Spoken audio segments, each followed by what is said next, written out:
Kata estetika diturunkan dari akar kata Yunani aesthetikos, yang berarti mengamati dengan indera. Kata estetika juga terkait dengan kata estetis, artinya pencerapan. Pengamatan ini terkait erat dengan pengalaman indrawi, serta berbagai macam perasaan yang ditimbulkannya. Pengertian estetika berubah-ubah dari masa ke masa. Para pemikir estetika yang terkenal, yaitu seperti Aristoteles yang menyatakan bahwa sesuatu dinyatakan indah karena mengikuti aturan-aturan dan memiliki magnitude.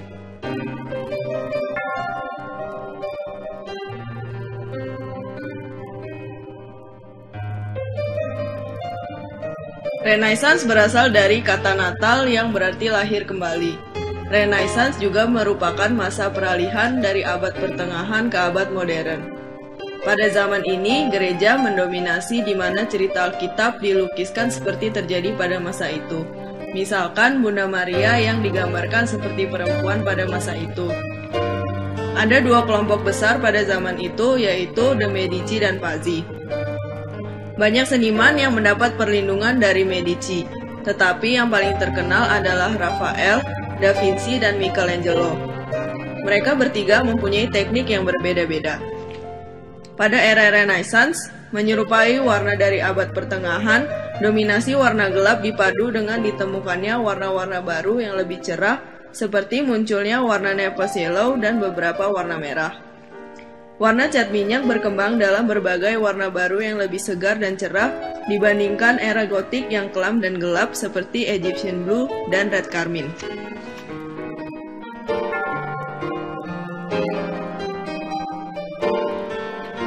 Leonardo da Vinci adalah seorang pelukis. Tidak hanya itu, ia juga seorang ilmuwan, arsitek, musisi, penulis, dan pematung. Lukisan portret Mona Lisa yang sangat terkenal sebenarnya adalah lukisan yang sangat misterius. Lukisan ini memiliki keunikan, yaitu dilukis dengan teknik sfumato, membuat lukisan terlihat sangat halus dan memberikan kesan berkabut. Karena kehebatannya menciptakan goresan yang sangat halus, masih dipertanyakan apakah Mona Lisa tersenyum atau tidak. Selain itu, ada juga angka-angka yang tersembunyi pada gambar tersebut. Ia ingin agar orang-orang yang melihat lukisan tersebut bisa memberikan penafsiran terhadap ekspresi Mona Lisa di lukisan itu. Karyanya yang berjudul Vitruvian Man dibuat pada tahun 1490 di atas kertas berukuran 34,3 x 24,5 cm dengan menggunakan pensil dan pen.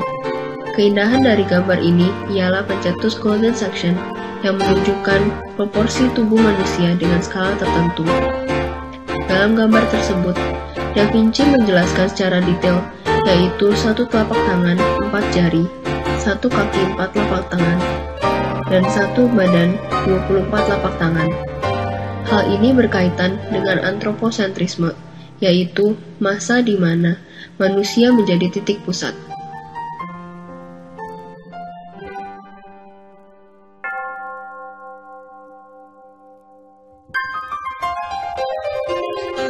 Michelangelo adalah seorang seniman dunia dengan kemampuan yang luar biasa. Dia dikenal sebagai pematung dan pelukis, juga seorang arsitek dan penyair.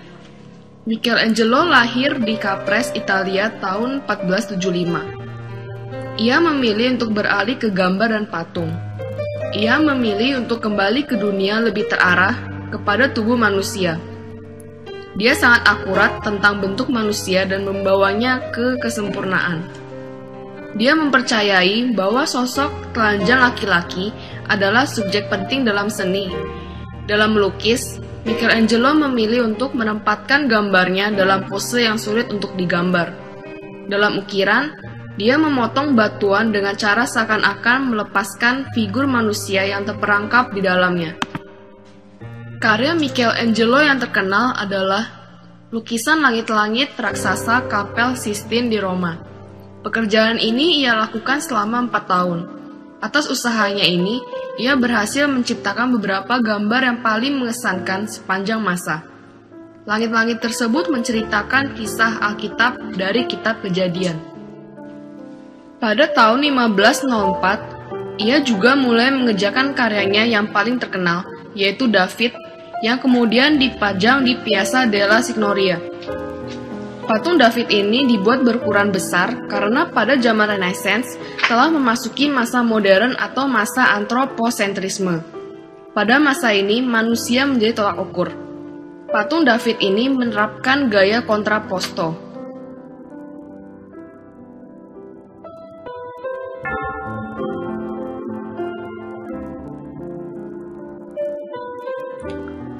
Rafael Sanzio adalah seorang pelukis Itali dan arsitek High Renaissance. Ia bersama Michelangelo dan Leonardo da Vinci membentuk trinitas tradisional guru besar pada masa itu. Salah satu karya awal Rafael yang terdokumentasikan adalah lukisan altar untuk gereja San Nicola da Tolentino, sebuah kota kecil penghubung Perugia dan Urbino. Lukisan ini rusak akibat gempa pada tahun 1789 dan kini hanya beberapa bagiannya yang sempat diselamatkan dan disimpan di Pinacoteca Tassio Marcenigo, Brescia. Salah satu karya yang juga terkenal berasal dari hubungan pertemanannya dengan bankir dari Sensi, Agostino Cigni, yang menugaskan fresko Galatea di Villa Farnesina dan Simblis di gereja Santa Maria della Pies. Bersamaan dengan desain arsitektural dan dekorasi Cigni Chapel di gereja Santa Maria del Popolo. Rafael juga sangat dikagumi oleh orang sezamannya meskipun pengaruhnya pada gaya artistik dalam abad itu kurang dari Michelangelo.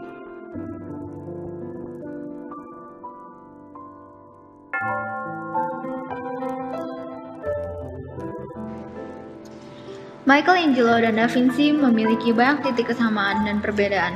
Satu kesamaan terbesar adalah mereka adalah kedua seniman Renaissance. Dengan demikian, berarti mereka berdua ingin kembali ke seni yang memuliakan Roma. Namun, perbedaan terbesar adalah cara mereka memilih untuk melakukannya. Michelangelo memilih untuk beralih ke gambar dan patung. Misalkan, David dan Kapel Sistine. Dia memilih untuk kembali ke dunia lebih terarah kepada tubuh manusia. Dia sangat akurat tentang bentuk manusia dan membawanya ke kesempurnaan.